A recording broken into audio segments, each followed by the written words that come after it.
চিন্তা ভাবনা করে। এই যে আওয়ামী লীগকে ভাঙ্গার চেষ্টা করতেছে, শিরীন শারমিন চৌধুরীকে গ্রেপ্তার করলো, গ্রেপ্তার করে আবার তাকে 4 দিন জেলে রেখে আবার তাকে জামিন দিল, জামিন দিয়ে বের করে দিল। এই নাটকটা কেন করলো এটা মানুষ বুঝতেছে যে নতুন আওয়ামী লীগ গঠন করবে সরকার তার পছন্দ মতো লোক দিয়ে, সেটাকে যেন সরকার নিয়ন্ত্রণ করতে পারে। শিরীন শারমিনকে দিয়ে সেটা করবে এবং সেখানে সাবের হোসেন চৌধুরী যুক্ত হবে, তার সাথে সেলিনা হায়াত তো থাকতে পারে এবং অন্য আরো আওয়ামী লীগের কিছু নেতা কর্মী সুবিধাবাদী এনে যারা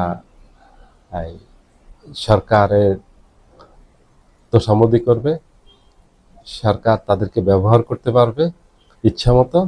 ঠিক এই ধরনের কিছু সুবিধাবাদী লোক এনে একটা নতুন আওয়ামী লীগ গঠন করে তাদেরকে রাজনীতির অনুমতি দিবে, রাজনীতি করবে। এটার মূল ফায়দা নিবে বিএনপি বা তারেক রহমান।